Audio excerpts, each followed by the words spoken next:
Good afternoon. I think we are all doing well. Am I right? Okay, we are going to stand up and sing the anthem that we all know, Lift Every Voice and Sing. And we're going to sing it together, and we are going to be accompanied by my wonderful friend, Tom Cleary.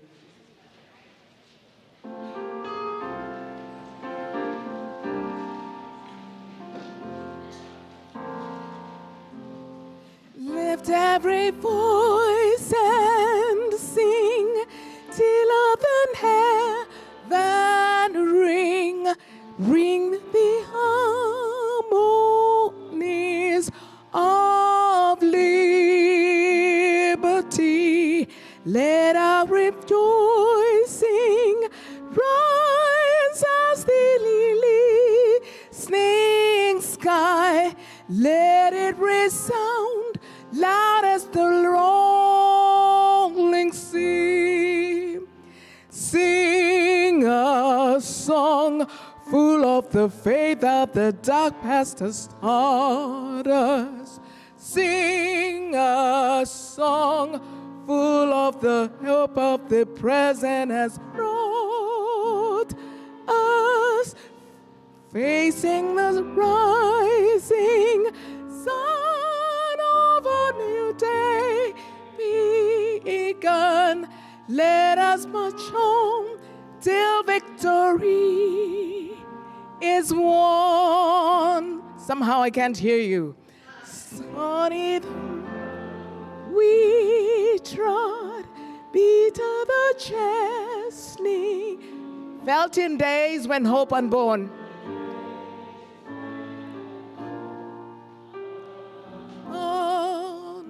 Had died, yet a steady beat. The beat have not a weary. Come to the place for which our Father sighed.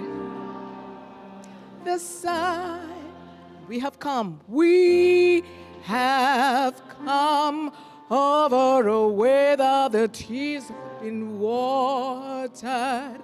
We have come treading the path of the blessed, slaughtered.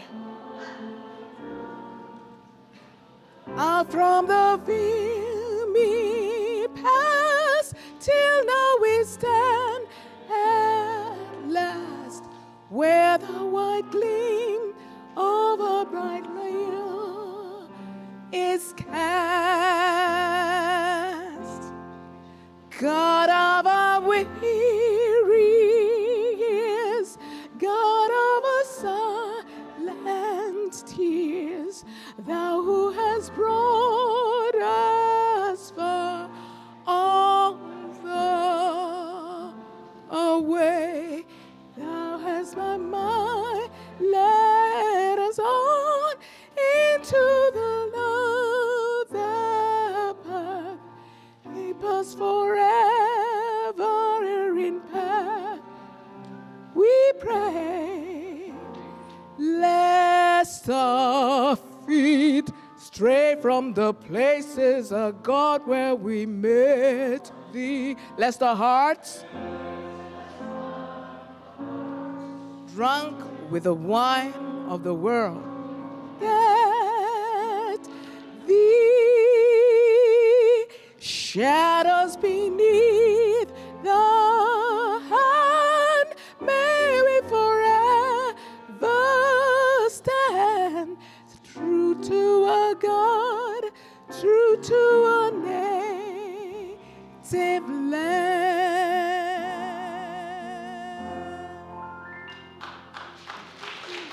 Thank you. May we be seated.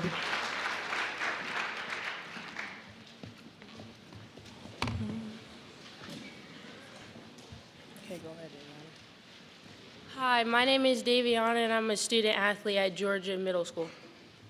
Hi guys, my name is Zaylee Buford, and I'm a student athlete at South Burlington High School. Hello, my name is Lene Buford. I'm also a student athlete at South Burlington High School.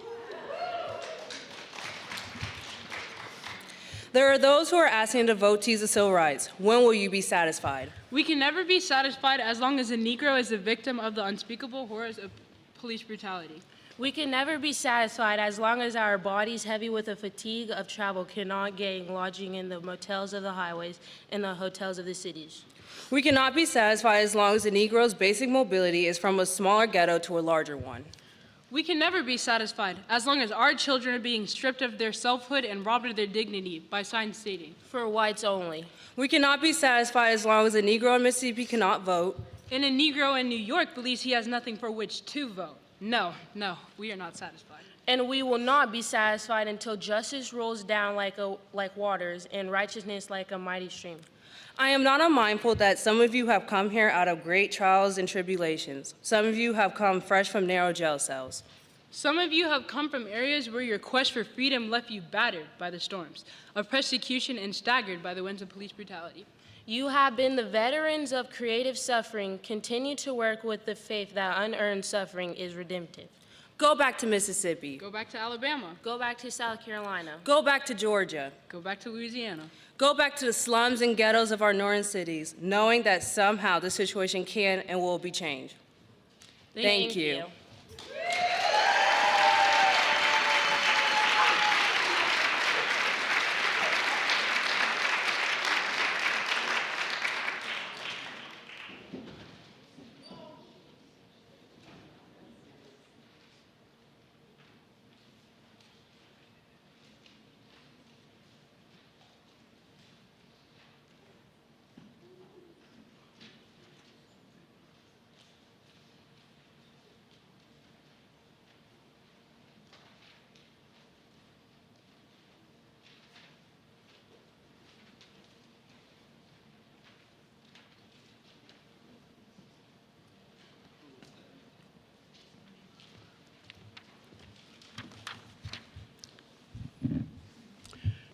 Good afternoon.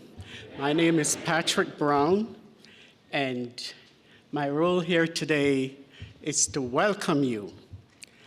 As I look out, I am thinking we don't have a lot of Patriot fans here today. Civil rights or Vermont Patriots.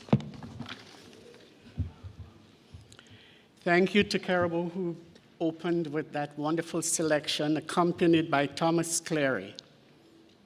The Buford sisters, they are sisters, delivering excerpts from the I Have a Dream speech.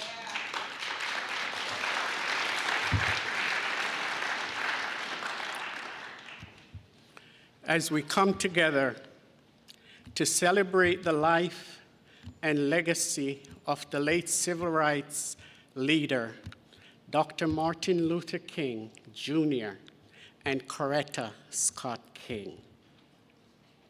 I would like to extend a warm welcome to you all, our sponsors, M&T Bank, Ben & Jerry's Foundation, the Office of Racial Equity and Inclusion and Belonging from the City of Burlington, and the Fontaine Fund. Welcome to Lieutenant Governor Rogers, the Mayor of the City of Burlington, the Honorable Mulvaney Stanek, Dr. Marlene Trump, President of the University of Vermont, our Secretary of Agriculture, Ansa Tebbets and Vicky Tebbets, Chief of Police, Sean Burke, General Gregory Knight, City Councilors, and other elected officials, Mr. Vijay Sin, CEO of Vermont Public, who will bring the closing remarks today, Dr. Kelly Perkins, Director of the city's Racial Equity, Inclusion, and Belonging Office, students, members of our increasingly diverse community. At this time, I would like to extend a very special and a very warm Vermont welcome to our keynote speaker, Mr. Alhassan Susso, who is here with his wife, Bintu.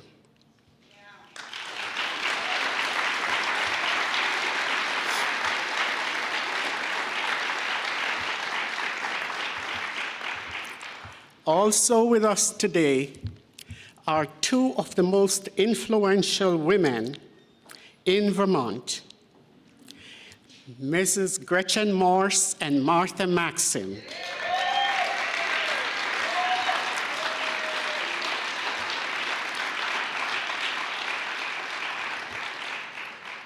We have members of the South Burlington High School women's basketball team here helping us today.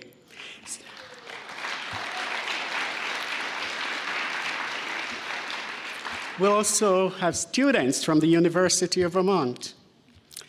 A very big thank you to the volunteers, Todd, Deb, Laurie, and so many others, Braden and his team. Every year, and Winnie, I shouldn't forget you.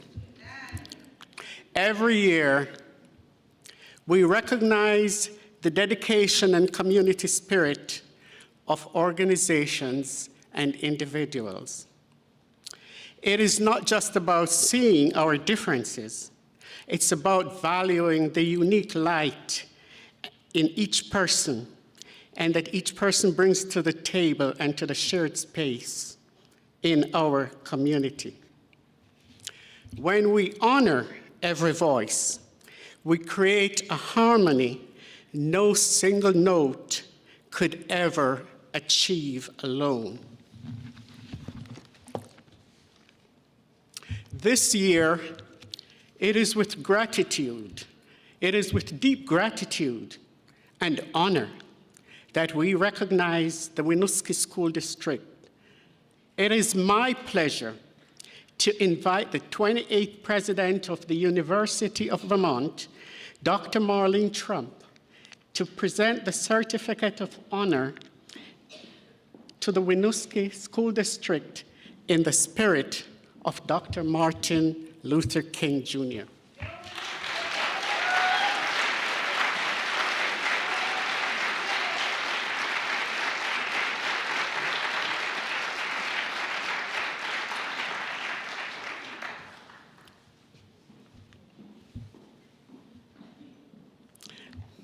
Thomas, can we have the microphone, please?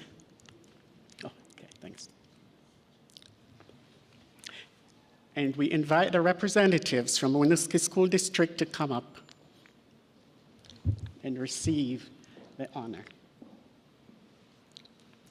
I'm so pleased to read this citation today. The Greater Burlington Multicultural Resource Center honors the Winooski School District. Thank you for your tireless commitment to racial justice, equity, and inclusion, for celebrating differences, ensuring every voice is valued, and fostering a community where every person belongs in Winooski and the state of Vermont, in honor of Dr. Martin Luther King, Jr. in Remembrance, January 18, 2026.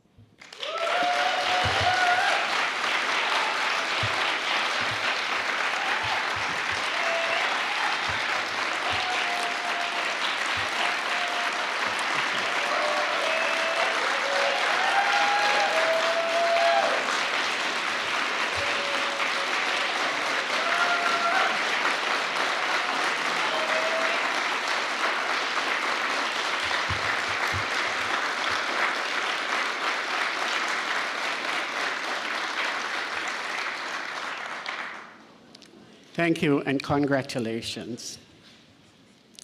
This year, it is with gratitude and honor that we recognize the nonprofit community organization, Mercy Connections. It is my pleasure to invite Tato to come forth, the Associate Director and Programs Manager of the Association of Africans Living in Vermont, to present this Certificate of Honor to Mercy Connection in the spirit of Dr. Martin Luther King, Jr.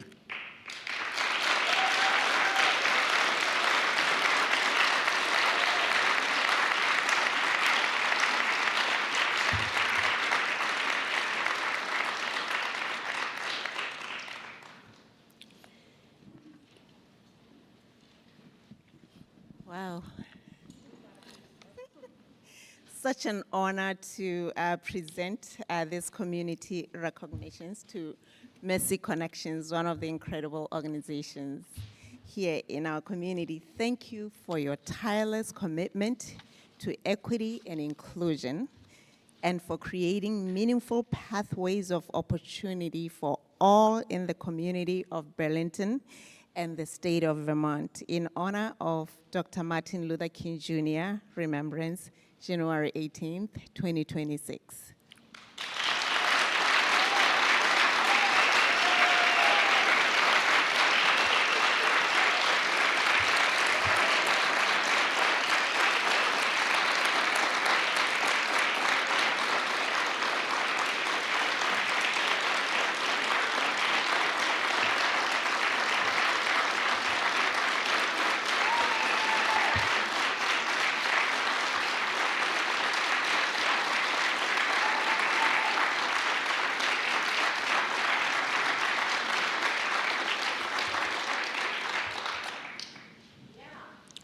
Thank you. Congratulations. This year, it is with gratitude and honor that we recognize Mr. Ali Dieng for his ongoing advocacy and community engagement. It is my pleasure to invite our Lieutenant Governor, John Rogers, to present the Certificate of Honor to Mr. Ali Dieng in the spirit of Dr. Martin Luther King Jr.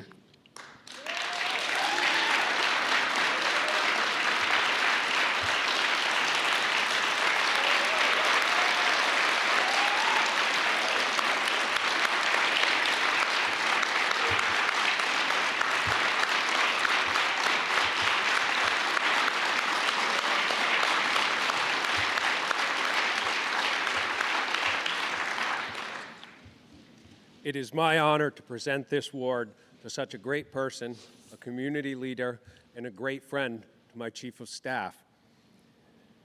Ali Dieng, thank you for your outstanding leadership and dedication to embracing diversity, championing equity, inspiring unity, and for making our shared spaces richer, kinder, and stronger in the community of Burlington and in the state of Vermont.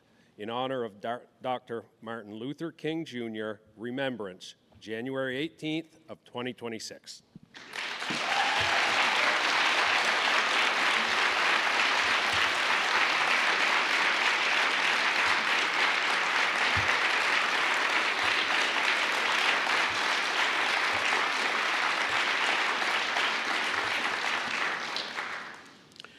Finally, General Knight has asked kindly to present a token of appreciation to Ali also. General Knight.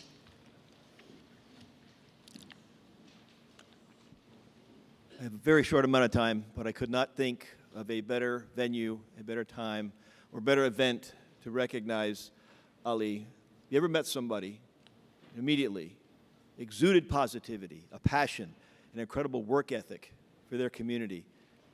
I left that first meeting with Ali saying, okay, we're going to get along really well. Since then, it's developed even further, and I'm presenting Ali with the Vermont Commendation Medal today on behalf of the Vermont National Guard for his work with us.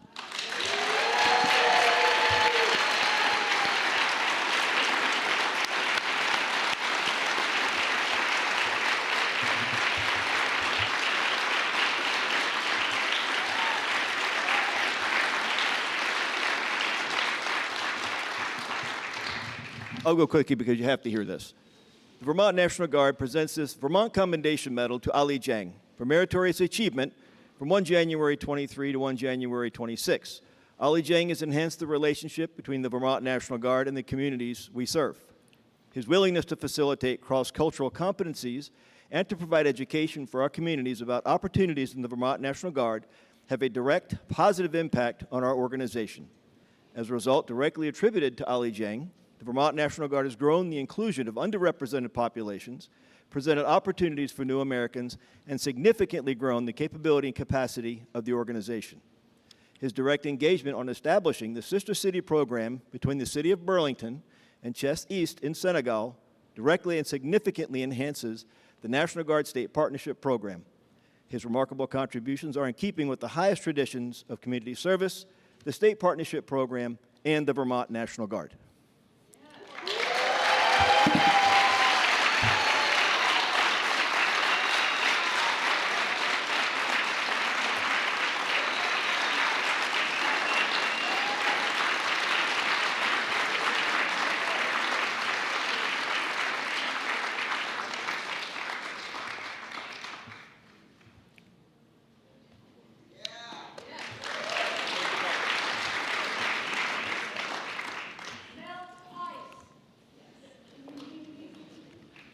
Thank you, General Knight.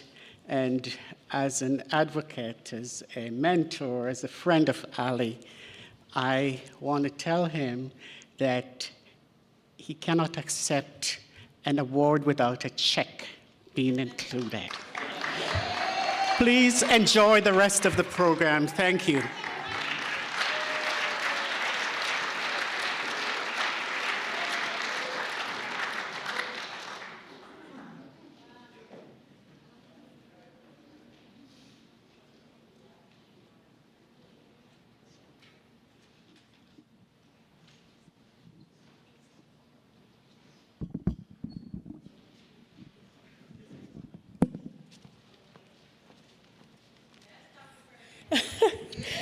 Greetings and salutations, Burlington. It is my esteemed pleasure to introduce today our keynote speaker, Alhassan Susso. Alhassan Susso is a world-renowned educator, author, and speaker who has devoted his career to transforming the lives of young people facing difficulties. An expert in social and emotional learning, he is passionate about empowering immigrant students and enhancing teacher capabilities. Alhassan is the author of The Light of Darkness, the story of the griot son, which traces his journey from the Gambia to America as a nearly blind teenager and his trials and triumphs becoming American while maintaining his African roots. Alhassan is the founder and director of a program at the International Community High School in the Bronx that helped raise his school's graduation rate from 31% to 85% in 5 years.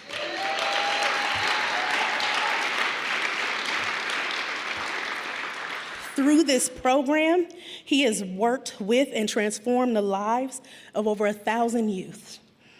Alhassan was named the 2019 New York State Teacher of the Year, the 2019 New York State History Teacher of the Year, and the 2020 NEA National Educator of the Year. In 2017, he was included among the Varkey Foundation's top 50 outstanding educators in the world. He has, oh, go ahead, clap, please.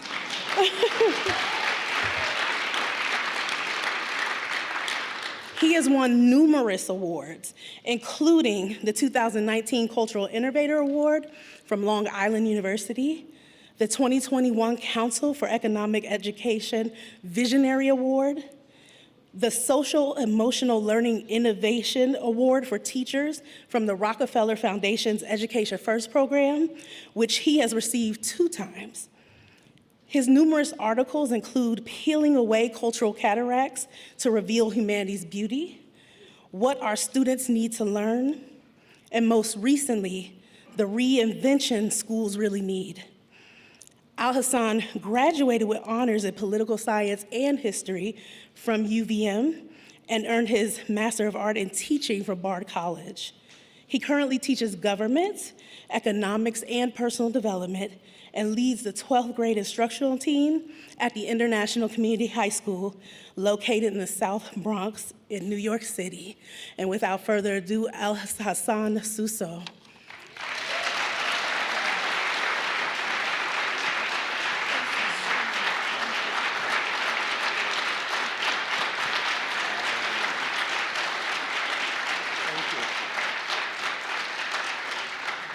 Thank you, thank you.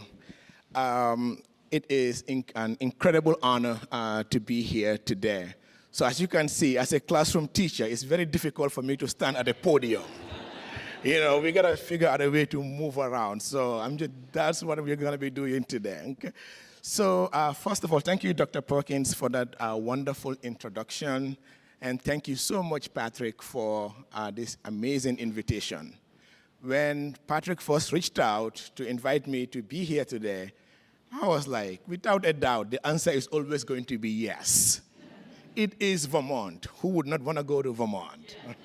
Exactly. Absolutely.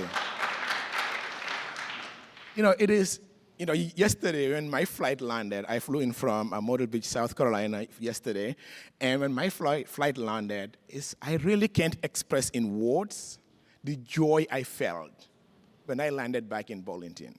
Because this place holds a very special place for me and my wife. So I do events like this a lot around the country, but she never comes to any of them. But I told her it's Burlington, she's like, I'm in. So I'm, again, deeply honored to be here, and thank you all so much for this incredible invitation. Before I start, just want to recognize, you know, a few people. The Honorable Mayor of Burlington, thank you so much for being here. Woohoo! There you go. And of course, the president of my university, wherever I go in the world, I tell them the best university is UVM. Absolutely. And that is the God-honest truth. You know, my wife and I think we should probably be hired as, you know, PR for this city. Because we are very good at highlighting all the great things this city and this state has to, you know, offer. And you know, when I think about this moment, and when Patrick, you know, told me to come, my first question to him was, what do you want me to talk about? Because I talk about a lot of things, but mostly it's to educators. Or that, like yesterday, I was doing the keynote at South Carolina for the Superintendents Association. So those I can do very well. That's my lane. But he said, well, the times we live in, I think hope will be a proper message. And I think we all can benefit from that. But right now, as you can see, I feel a little nervous. That's because it feels like I'm a speaker right now. And I like to feel like a classroom teacher. Okay? So the way we're going to do this, we're going to do this like I would do it in my classroom. So I start every class with affirmations. Why affirmations? Because the words we say to ourselves usually become our reality. Yes or yes? Okay. All right, let's go over some few house rules before we begin. So in my class, the students always finish my sentences. So whenever I say yes or yes, the answer is yes. Whenever I say good or good, the answer is good. When I say true or true, the answer is true. Okay, excellent. You did again, I'm in the right room. It's Burlington. Hello. Now for this one, though, we're going to act like a high school students. So whenever I say that is so, everyone has to say cool. Okay? You know, if you ever come to my classroom, that's how it is the entire period. It's never boring. That is so cool. You know, usually I'll do it 2-3 times with other groups, not this one. You guys nailed it the first time around. So thank you so much for that. And the last thing we always say is, that's what we call, and everybody says, life. That's what we call life. Okay, now I feel like I've thrown a lot of things at you, and the whole point is to focus the entire time. Because in the middle of the speech, I will be taking a break and saying, that is so, and you gotta, cool. And it's so funny. I'll be doing these talks, and folks will be on their phone, and I'll be like, that is so, and they go, cool. Because it's like, we are paying attention. So if you can please indulge me to please stand up, and let's do the affirmations like I normally do, we'll do in my class.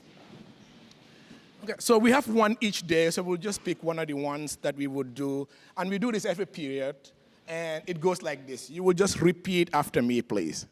I have all I need,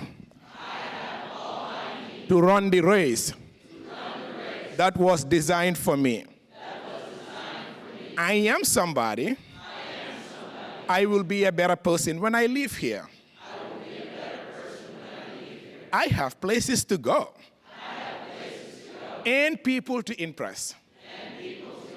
Today, I will do whatever is needed of me to get the knowledge and wisdom,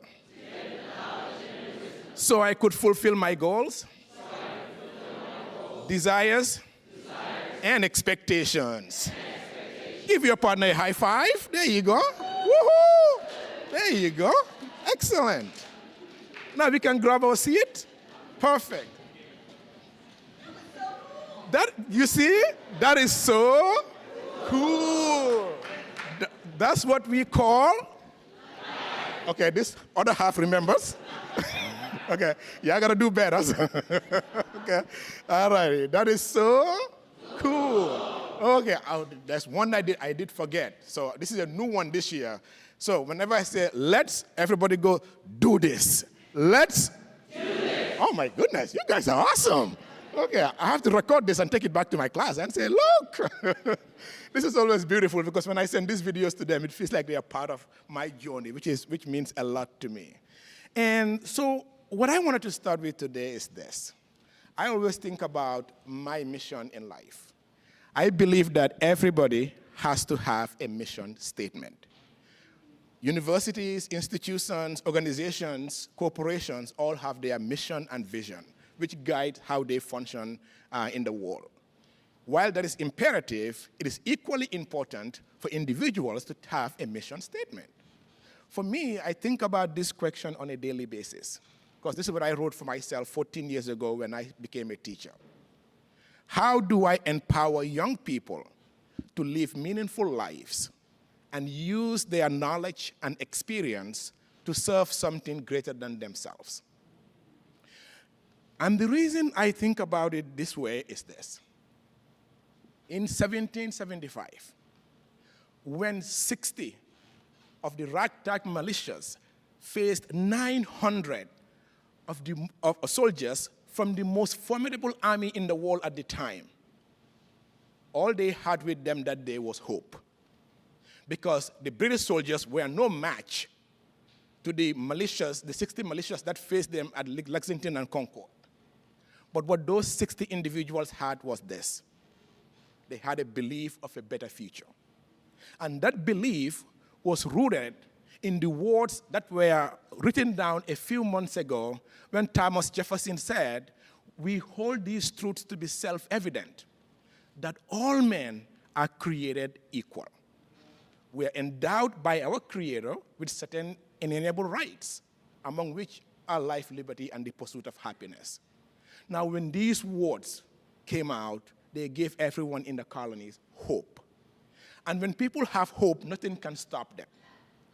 And words can be cheap. Yes or yes? Yes. Oh, you guys got you see, you remember. Okay, we're paying attention, that's a good thing. Words can be cheap. But 2 years after those words were uttered, there was a wonderful independent republic, not even a state at the time, came and said, if these words are true, we do not need to have slavery then. And that state, of course, is Vermont. Let's give it up for Vermont. Yes, of course. In 1777, Vermont led the way in ensuring that all men are created equal. And in doing so, it set the stage for others to follow. And Vermont has done that over the course of its history. And this is why when I landed here, without any joke or hesitation, when I landed here yesterday, it felt like I am back at home. Because the 2 years I have spent in this state are still, for both my wife and I, are still one of the best moments in our marriage. Because of our experiences. You know, having ice cream on Church Street in the summer. You know, going on Friday night dates at Applebee's at the mall. You see? At the time, they used to have this thing, 2 for $20. And as a college student, that's all you can afford. So it worked out pretty well. Okay? So, but Vermont led the way for others to follow. And 200 years later, when a 26-year-old young man was asked to lead a movement in Montgomery, Martin Luther King was not who we recognize today. He was just an ordinary man who recently moved to who recently moved to Montgomery as a pastor. And he was chosen to lead the way. And when I think about his journey, it reminds me of a student a few years ago. I was having lunch with him. And he said, Mr. Alhassan, guess what I want to do in life? I want to be famous. I said, oh, wow, that's great. He said, why do you want to be famous? He said, because when you're famous, you become successful because everybody knows you. I said, oh, wow, that's awesome. I said, anything else? He said, because then I will be great. I said, okay. I said, well, here is what I do know. Not everyone can be famous. But Martin Luther King said, everyone can be great. Because greatness is determined by service. And if you commit your life to impacting others, whether you are famous or not, you will live a life of greatness. And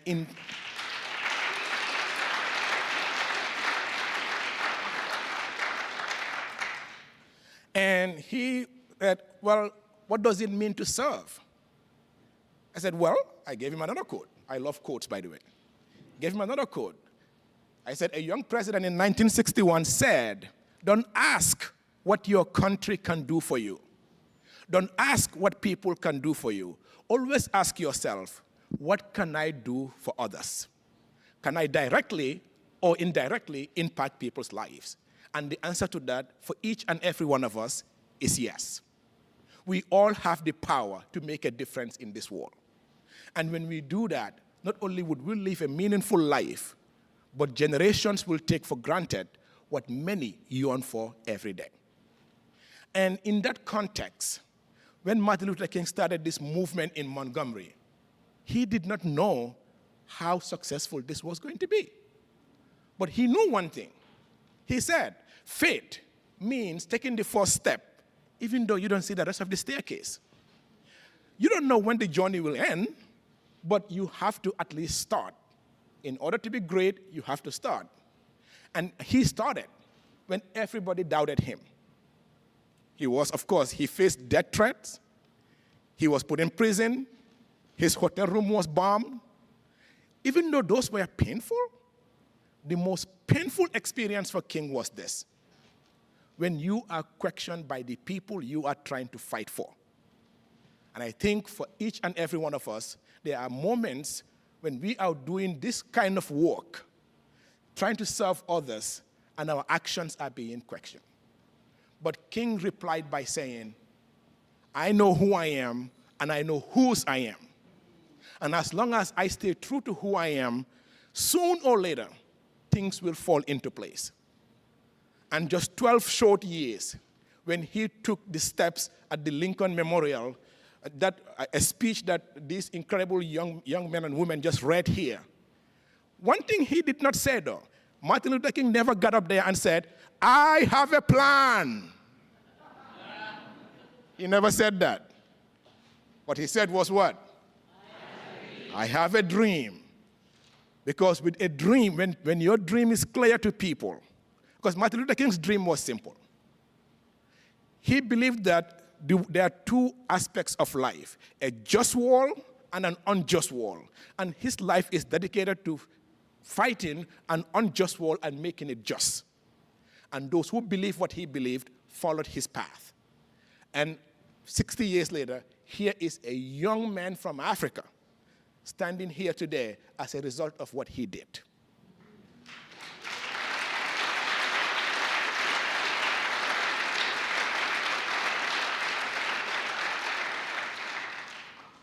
And, coming from the Gambia, I was born and raised in the smallest mainland country in Africa. And my Senegalese friends will say, we are inside their country. No, we are not. My Senegalese students always remind me of that on a daily basis. I'm like, trust me, kid, no, we are not in your country. But growing up in the Gambia, at 4 years old, my family realized that there's something wrong with my vision. They just could not tell what it was. Because after going through several optometrists, they could not diagnose what my issue was.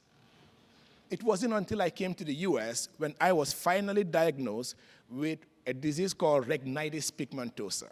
It's a rare degenerative eye disease where you gradually lose your vision as you get older. And the prognosis was that I would be blind in a decade. Luckily, I'm able to hold a 20/80 vision in my right eye, and that's how I navigate the world. But I grew up in a community and society where disability is stigmatized. So I grew up my entire life being made fun of, people laughing at my challenges. And as a result of going through those painful experiences, I put up a shield to protect myself in the form of jokes, in the form of pretending, so that others would not know what is wrong with me. And throughout my education journey, I learned by hearing, not by seeing, because I couldn't see whatever was projected on the board.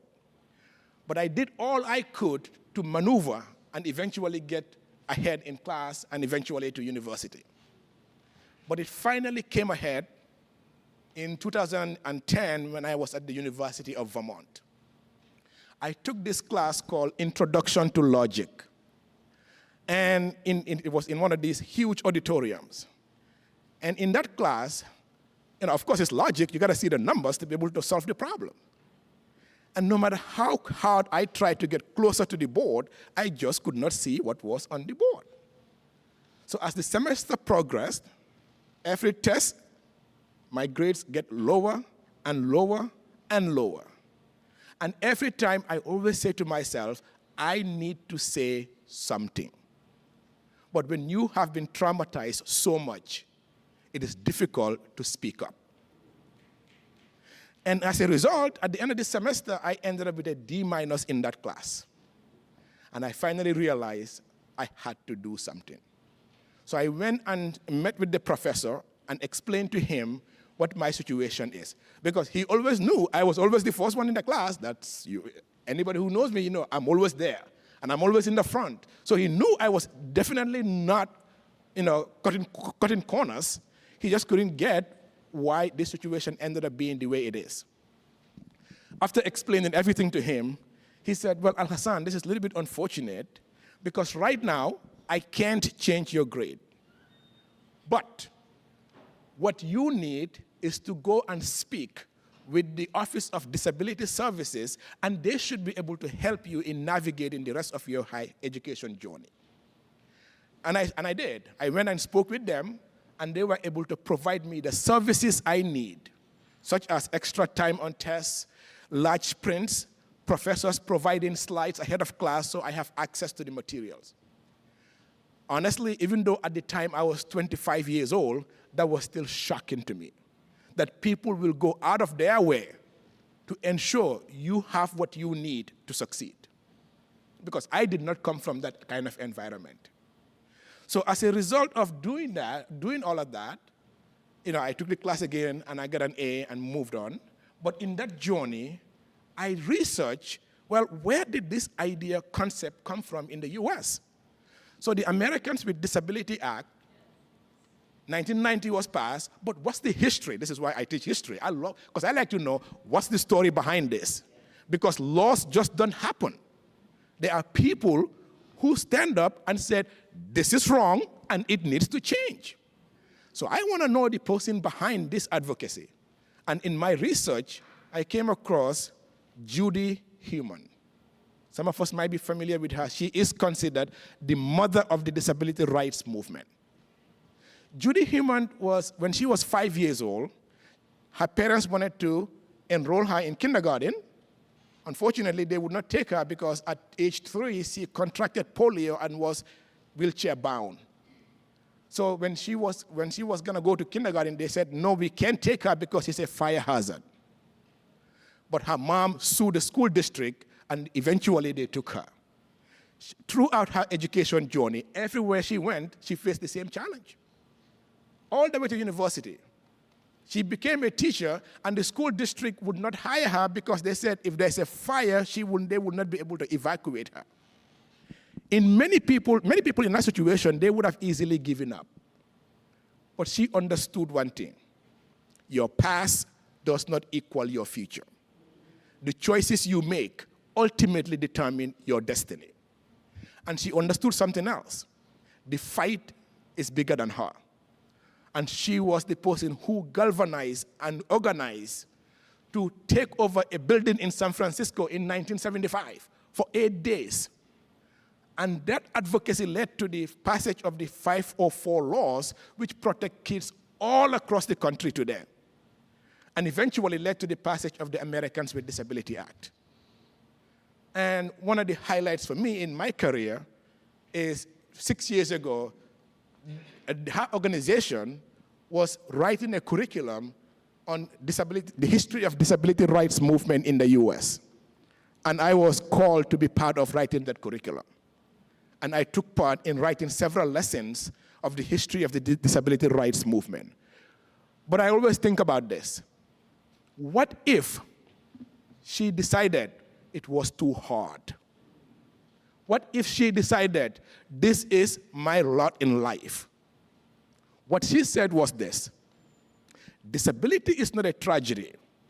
The exclusionary practices of others is what make it tragic. And she wasn't going to stand by and watch other people dehumanize her.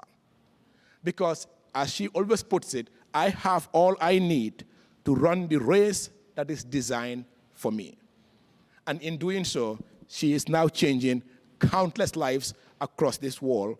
Because 8 years ago, when I wrote my book, never in my wildest dream would I ever imagine my book would become what it has become today. Because when I became the New York State Teacher of the Year in 2019, I went back home to the Gambia. And of course, I was celebrated nationwide. The great son of the Gambia went to the US and became the New York State Teacher of the Year. What an incredible honor. That's all true. But during my interview with so many television stations, my message was simple. If I was living in this country, I would not be celebrated today, because I would not have been given the opportunity that I need in order to succeed. And by recounting that message over and over, it led to the Department of Education changing policies to ensure there are inclusionary practices within the education system to ensure that young people who are differently able can also succeed in their own right.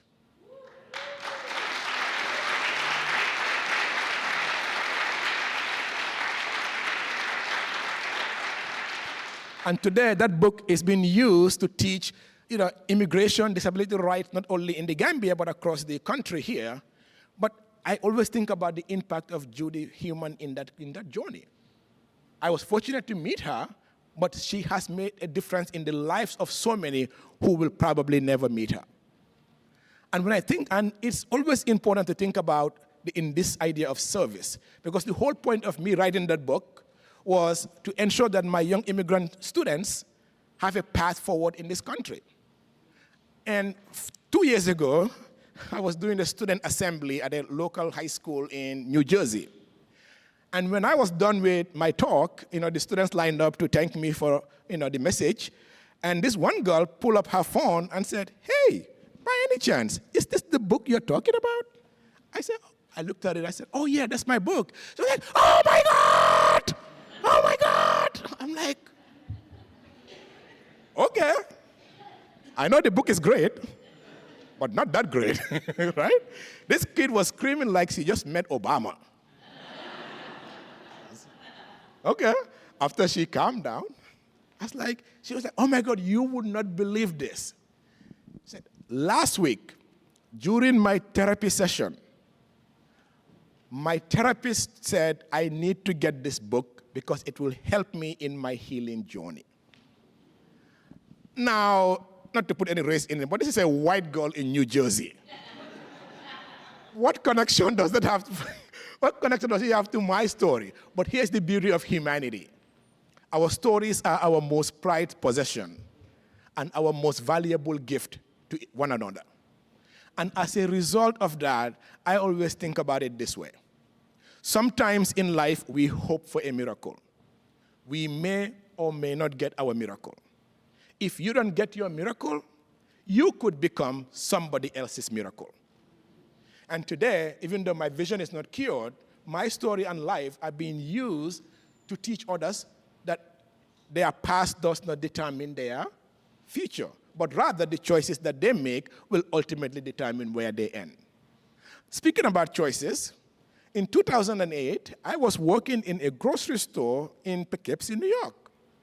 I was 19 at the time. My boss at the time, at 3 o'clock in the morning, one Wednesday, looked at me and said, "Hey, child, imagine 20 years from now, you and another 18-year-old stocking these shelves." I said, well, I cannot imagine that because that is not going to be my life. Nothing wrong with working in a grocery store. But here is what I do, what I know. That was not my destiny. So that morning when I got off, I went straight to the local community college to register for classes. I didn't know what I wanted to study, but I knew one thing. Whatever I studied, it will include math and English. So those are the two classes I took. That summer, however, the course of my life changed. My 19-year-old sister was diagnosed with hepatitis B. The medical facilities in the Gambia were not advanced to treat such a disease.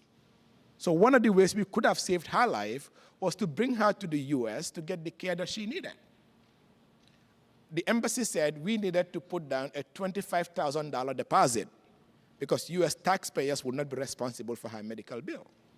Now, again, I'm 19 years old. Where in the world am I going to come up with $25,000? But this boss of mine looked at me one night and said, something is wrong. I said, yeah, don't worry about it. He said, no, tell me, what's going on? And I did. After thinking about it, he said, listen, I'm going to give you the money tomorrow because there should never be a price tag on a human life. And sure enough, the very next morning, very next night, he showed up with $25,000 and said, go take care of your sister. You can pay me back whenever you have it. And when we think about, sometimes we spend a lot of time, especially these days, on our differences. But what I have come to learn in life is that what unites us as people is far more important than the trivial differences we perceive of each other. Because this gentleman, who I have no connection to except work, saw my sister's humanity thousands of miles away. As a result of getting the money, we went through the process. Unfortunately, she was still denied the visa. 4 months later, on November 14, 2008, at 7:36 p.m., I would never forget that moment, my phone rang. It was my dad. When I picked up, he said these 4 words, "Your sister is gone." She was 19 years old. I didn't remember much what happened. All I remembered was being on the ground, surrounded by coworkers, who eventually took me home. I come from a culture whereby we do our burial within 24 hours of the person's death. And as a result of that, I spent the entire night on the phone with my family back home. Finally went to bed at 1:30 in the morning. 2 hours later, my phone rang again. It was my dad. Not thinking much about it, I just picked it up. He said, well, it just got worse. Your grandmother just passed away too. She passed away, she had a heart attack as a result of my sister's death. Of course, I couldn't stay in the US at that moment. I flew back home to be with my family, but upon returning to the US, now I knew exactly what I was going to do with my life. I was going to become an immigration lawyer to ensure another family would not go through what my family had been through. And then, therefore, while I was dabbling in college, now I had a mission. And I transferred to the University of Vermont in the political science department. Within a couple of years, I got my bachelor's. I took the LSAT, and I was in the process of putting my law school application together when my pre-law advisor, Lisa Holmes, who is currently in New Orleans at a conference, otherwise she would be here today, Lisa Holmes asked, hey, Alhassan, why do you actually want to go to law school? Why do you want to become an immigration lawyer? I said, well, I explained to her the whole story of my family. She thought about it for a while and said, if that is really your mission, to empower young immigrant kids and make sure immigrant families have a good life in this country, I'm not sure law school is the place for you. I was like, why is that? She said, well, think about it this way. By the time you defend those kids in the courtroom, one of two things would be happening. They would either be heading to jail or they would be in the process of getting deported. Why don't you think about doing something that will ensure they will never even have to see the courtroom? Whoa, that is powerful. I told her, you should have told me that 3 years ago. Not after taking the LSAT. But that sentence, I just could not shake it off. Why don't you do about something that will ensure they will never even have to see the courtroom? After thinking about what that would look like, I remember Nelson Mandela's quote. He said, education is the weapon one can use to transform the world. I decided that's exactly what I'm going to commit the rest of my life to. And then I became a teacher. And today, yes.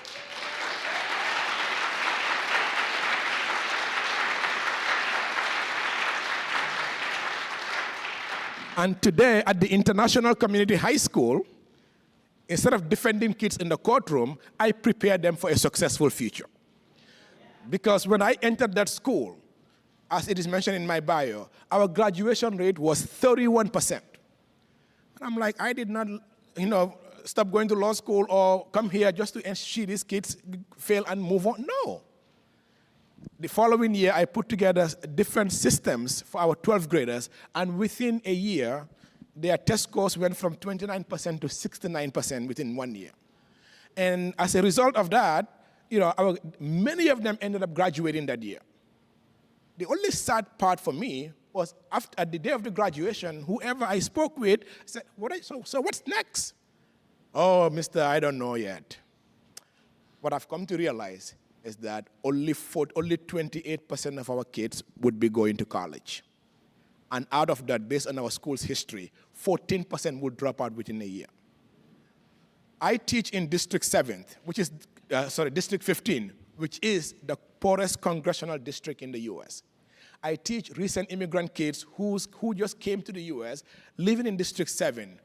All they see all day long is despair and challenges. And now these kids are graduating with no plan of what they're going to do in life. What are we setting them up for? We are setting them up to face a cycle of intergenerational poverty. And that is not why I became a teacher. So I went to my principal and said, what are we going to do about this? She said, well, we are putting together a number of systems in place to ensure, well, she gave me the whole 9 yards. Yeah, I said, okay, that's fine. That winter break, I developed a program based on what would kids need in order to live a meaningful life after high school. I came up with 5 elements. Every successful person has the right attitude and mindset. Second, they have to have a vision for their future. And third, they have to develop the skills of communication and leadership. And finally, they have to understand financial management. So I put together this program and presented it to her. She evaluated everything and said, wow, this is so brilliant. There's only 2 problems. I said, okay, what are they? You want to do it as a before-school program? I said, yes. You know our kids are notorious for coming to school an hour late. Yes. What makes you think they're going to come an hour early? I said, I don't know. But I do know one thing. We all spend time where we see value. Yes or yes? Yes. Okay. Whenever you see value in something, you spend time there. She said, the second problem is this. I don't have a budget to pay you for this. I said, honestly, I wasn't expecting a payment. But I became a teacher to make sure young immigrants in this country have a life that my baby sister did not. And whether you pay me or not, it really doesn't matter. As long as you let me do it, that's all I'm asking for. Go right ahead. The first year, 29 kids enrolled, 100% graduated, 100% went on to college. Yes.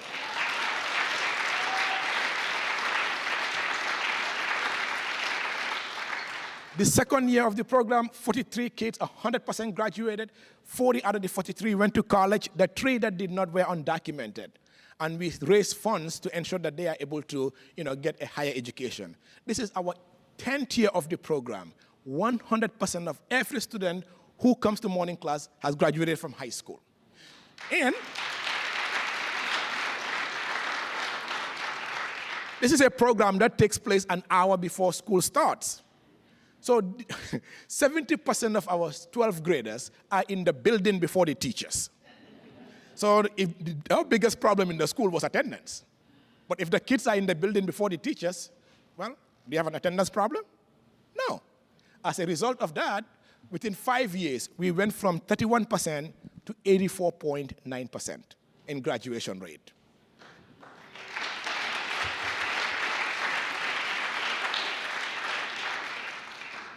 So the success of that program and the transformation of our school from a failing school to one of the aspiring schools now led to New York State's selection of me as the Teacher of the Year in 2019, which was a great honor. But I think for me, what was beautiful about it was this. The day I was announced, over 100 of my former students showed up to school within an hour. 100 of them within an hour. They have traveled far and wide. One of them got on a train from Baltimore to be with us that evening. She said, I came because, Mr. Alhassan, when I heard the news this morning, I just could not stay here. When I was in your classroom, the lessons I have learned not only transformed my life, but that of my mom. My mom passed away 6 months ago from cancer. But the day she passed away, the poster hanging over her bed came from your classroom. And that poster reads, to live is to suffer. To survive is to find meaning in your suffering. My mom had meaning because you were my teacher. For that, I will forever be grateful. And when, that evening on my way home, of course the accolades are great, but it brought me back to 2008, when I received that phone call that my sister is gone. And 15 years later, every June I sit in that auditorium looking at those kids crossing the stage one by one. And I'm reminded, she did not die in vain. She did not die in vain. Because of her death, generations will take for granted what many yearn for every day.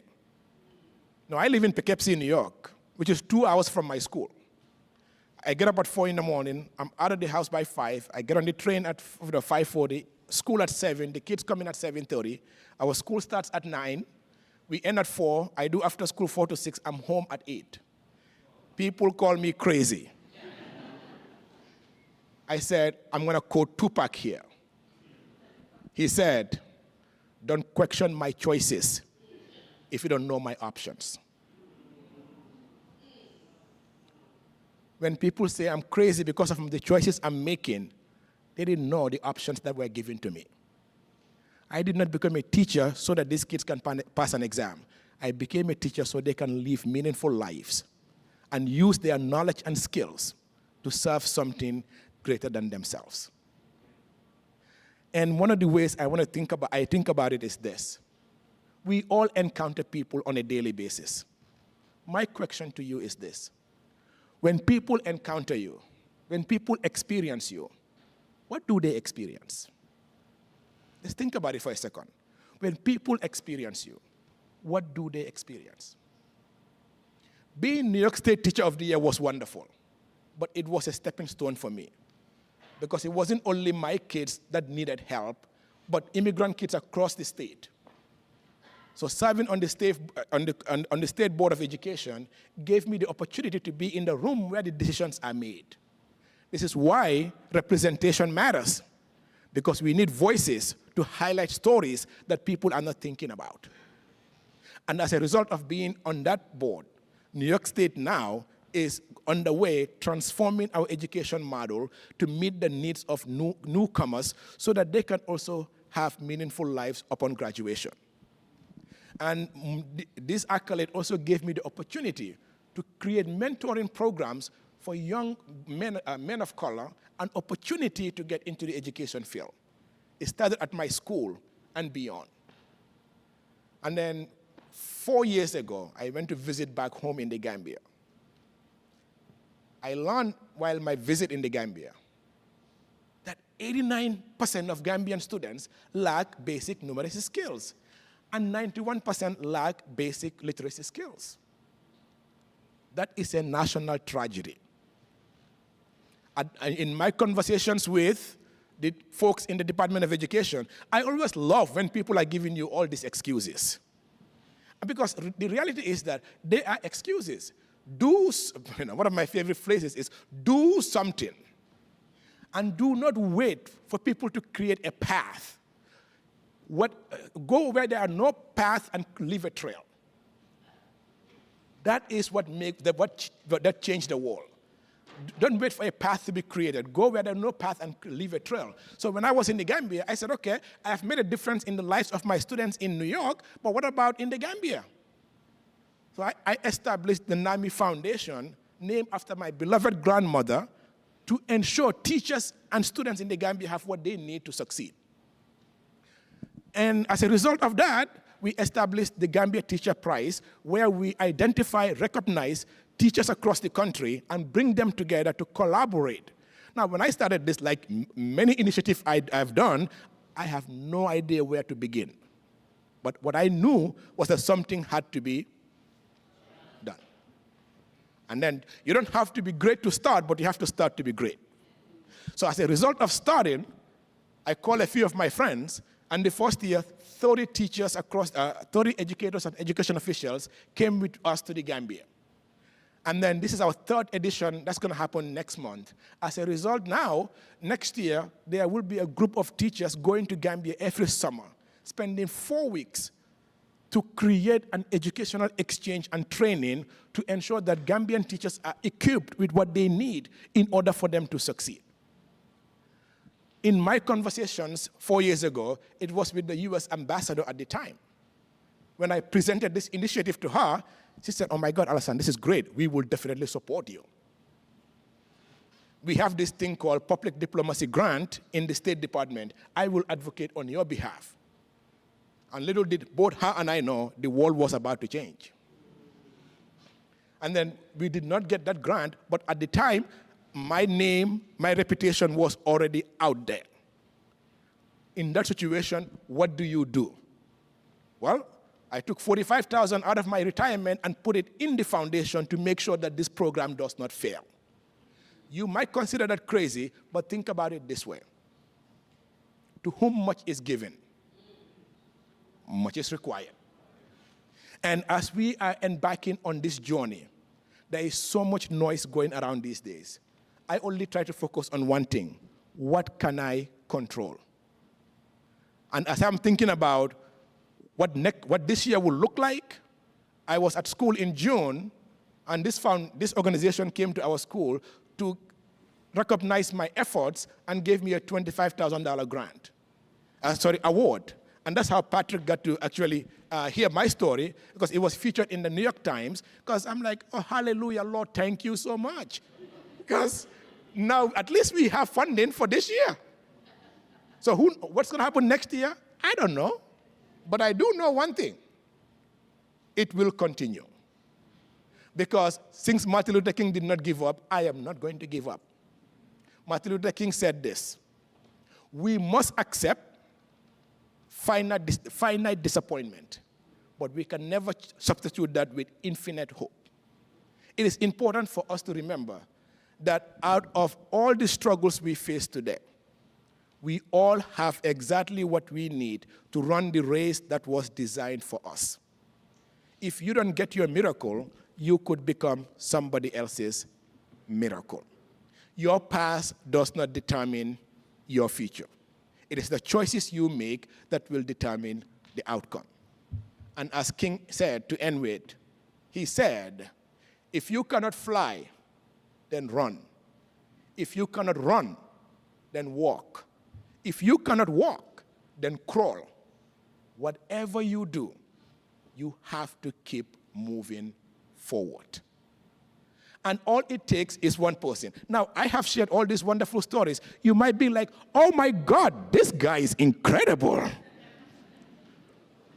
Yes, I am.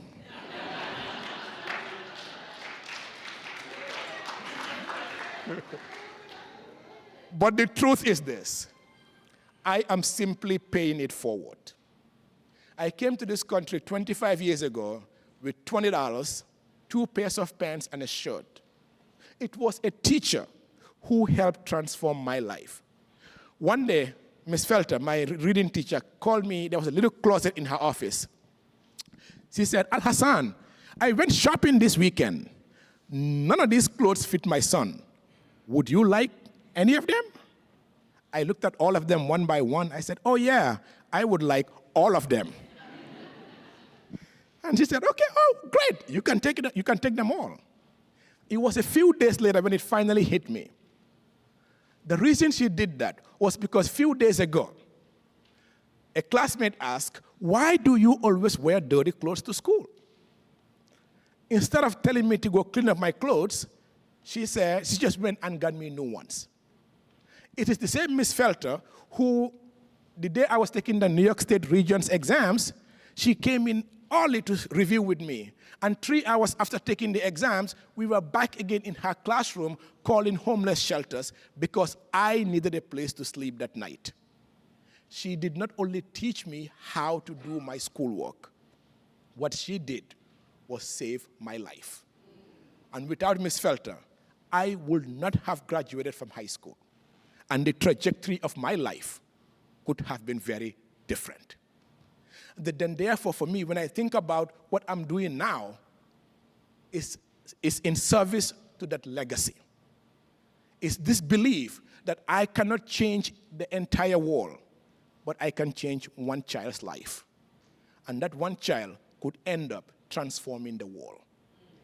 Ms. Felter did not meet my students, but what she did, the ripple effect of that, is that generations will take for granted around the country and around the world what many yearn for every day.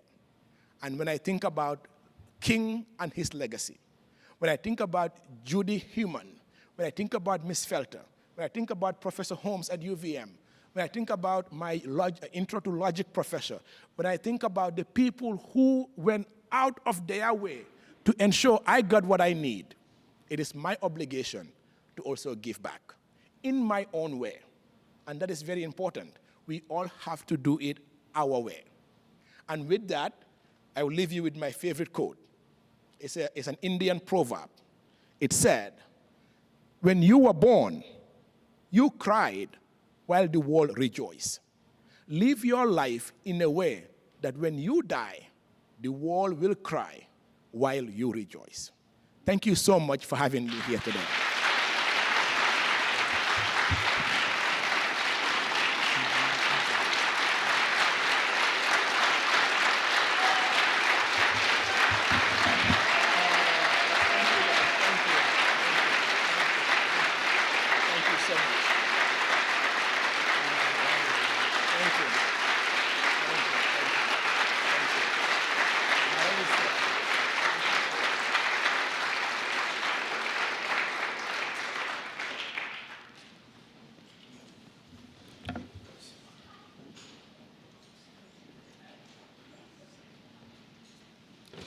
Once again, please join me in giving yet another round of applause to Alhassan.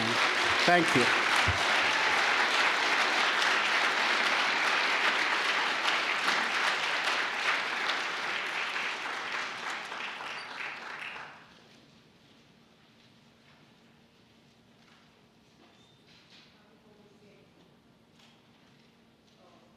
I sing, and you listen while Tom plays the piano. I don't know how I can sing this song without feeling some kind of a way after listening to those words, trying not to cry, but rejoicing as well. We're going to do Black and Blue. But this song speaks to carrying pain that is both visible and invisible. It names what it feels like to move through the world marked by suffering and pain and misunderstanding and judgment, and still chooses to stand and believe. Dr. King spoke about unseen wounds. The unseen wounds that people carry. And so this song is going to give it voice. I was talking with my friend earlier on about how music is so beautiful, how it's an energy, and how it speaks to that very thing that you need at the time. And so this song is going to be to voice that truth and tell the story of people who are hurting, yet refuse to let that pain be the final word. And so we are offering Black and Blue, and hope that you have hope, the hope that our kind speaker talked about. Black and Blue.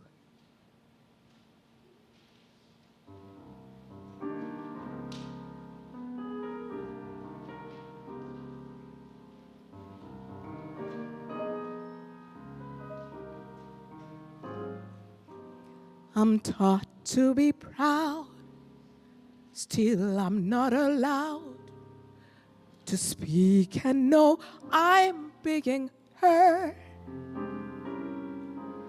It seems rather strange, some things never change, some lessons they never get learned. I've come a long ways since back in the day in Dixie when cotton was king. The heartache remains from the storms I've been through. God knows why I'm black and blue.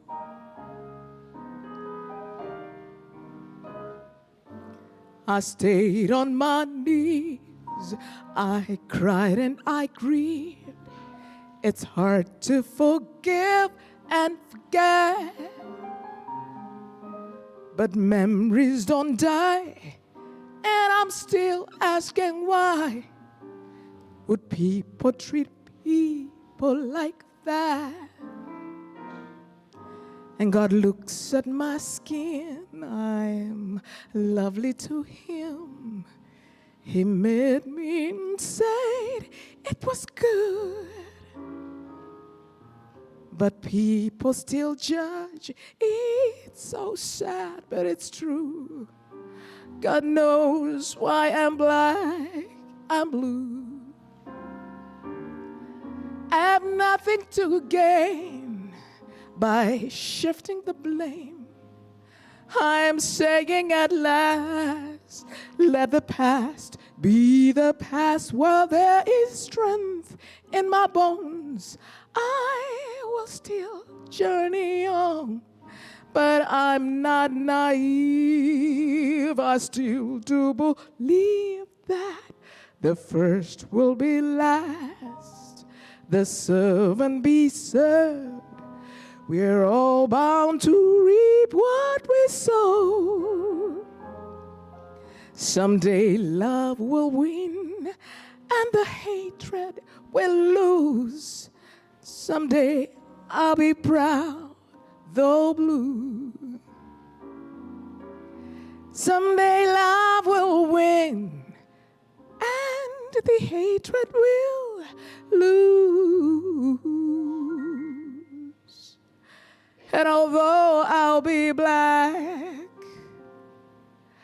I'll no longer be blue.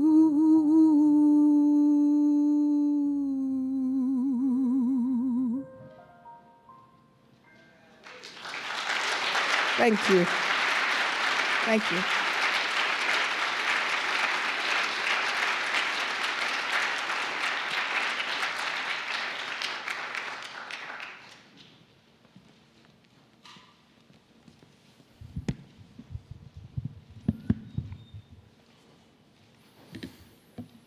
Good afternoon. It's an honor to be here with you. And rather than try to offer any conclusions, I'm going to throw out maybe a challenging idea and really invite us into reflecting on education and learning. There's a Zen teaching about two arrows. The first arrow is the one that strikes you. It's the pain you didn't choose. Injustice, loss, the hard truth, the moment that wounds. The first arrow is real and it matters. The second arrow is the one we fire ourselves. It's the story we tell about the pain. The moment we decide who is irredeemable and what can never change. The first arrow hurts. The second arrow is poisonous. It's ruinous, and it's optional. And far too often, it's the one that does the most damage. Dr. King lived in a world thick with first arrows. Threats, hatred, violence, aimed at his body, his family, and the movement he helped lead. They literally killed him with a first arrow. He never denied the pain, but he was relentless about the second arrow. He refused to let suffering curdle into cynicism.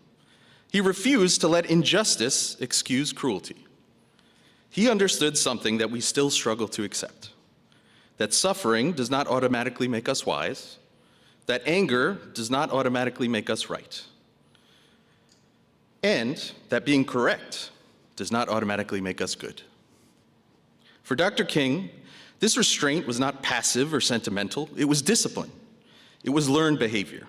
It was radical resistance.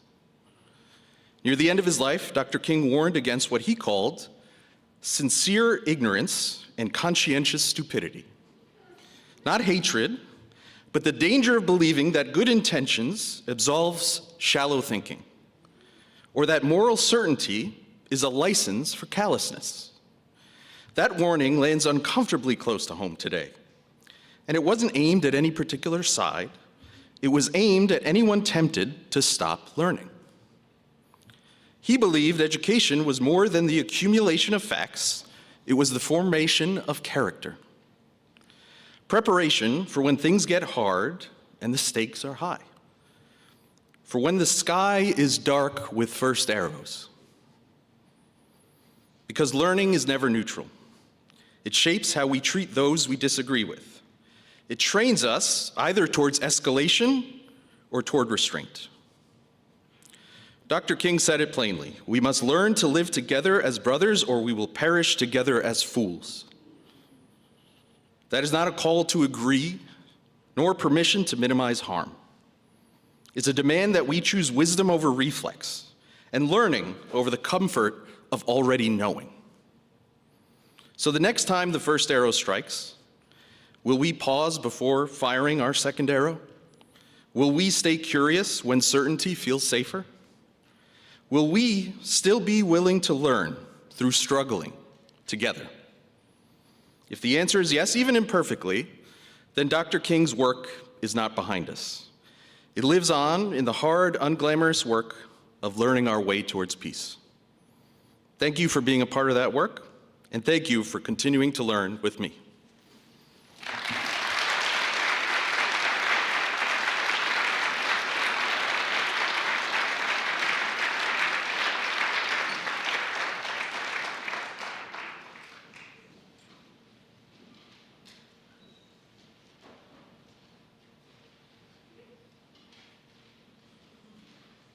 Amazing Grace.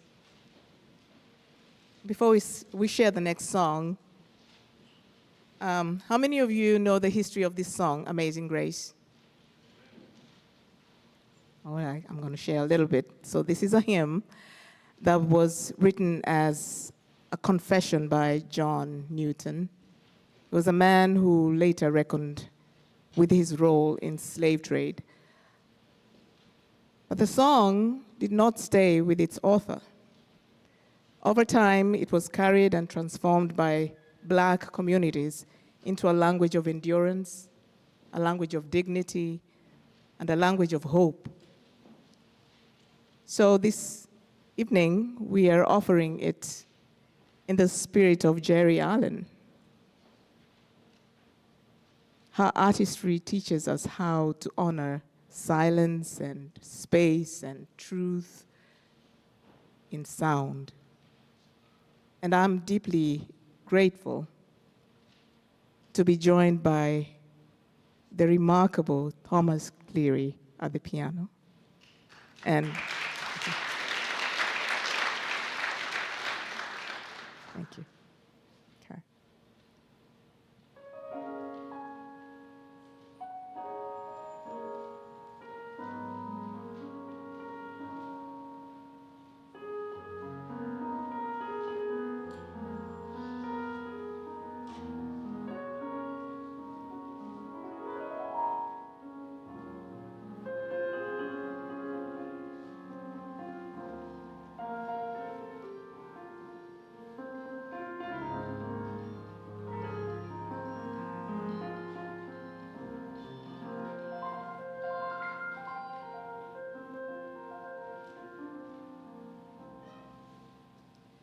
Amazing grace, how sweet the sound that saved a wretch, wretch, wretch like me.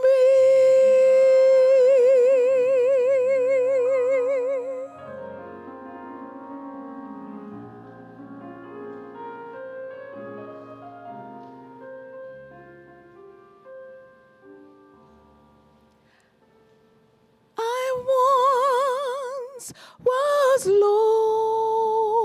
lost, but now I'm found. I was blind, but now I see.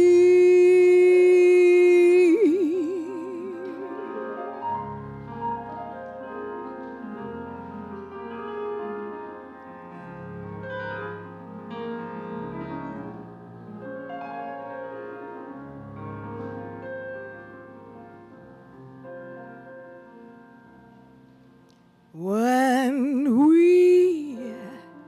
we haven't there 10,000 years, bright shining, shining as the sun.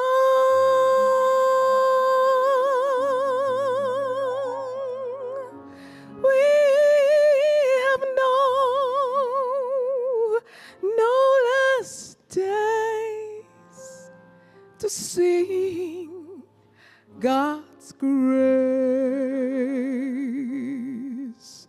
than when we first begun.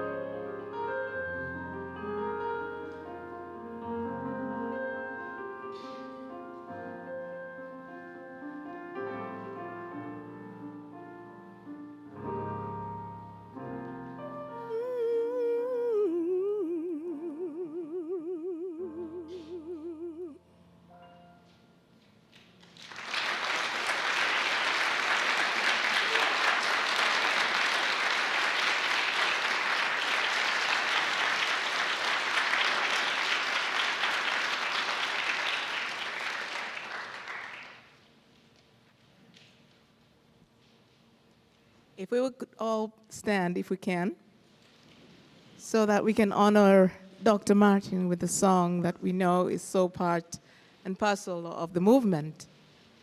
We shall overcome. How many of you believe that? Well, that sounds like a lot.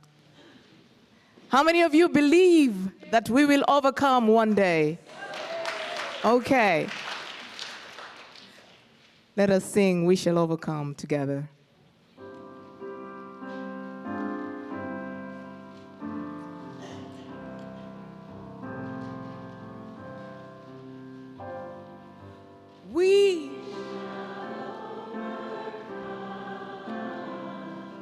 We shall come,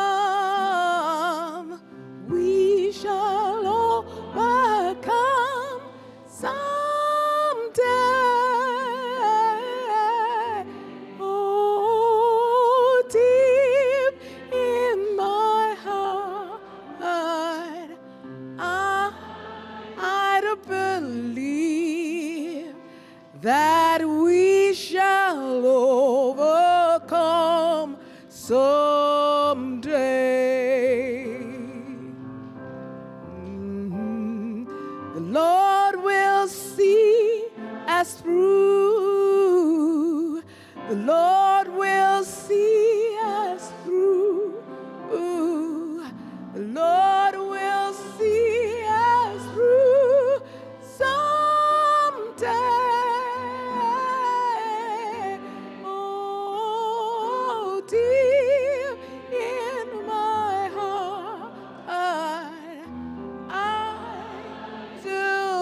walk hand in hand. We'll walk hand in hand, my Lord, we'll walk hand in hand. We'll walk hand in hand someday. Oh Lord, I do believe. Oh, deep in my heart, I do believe that we shall overcome someday. We shall have peace, we shall have peace, live in peace. We shall live in peace someday. Oh, deep in my heart, I do believe, I do believe we shall overcome someday. The truth shall set us free. The truth shall set us free. The truth shall set us free. The truth shall set us free someday. Oh, deep in my heart, I do believe the truth shall set us free someday.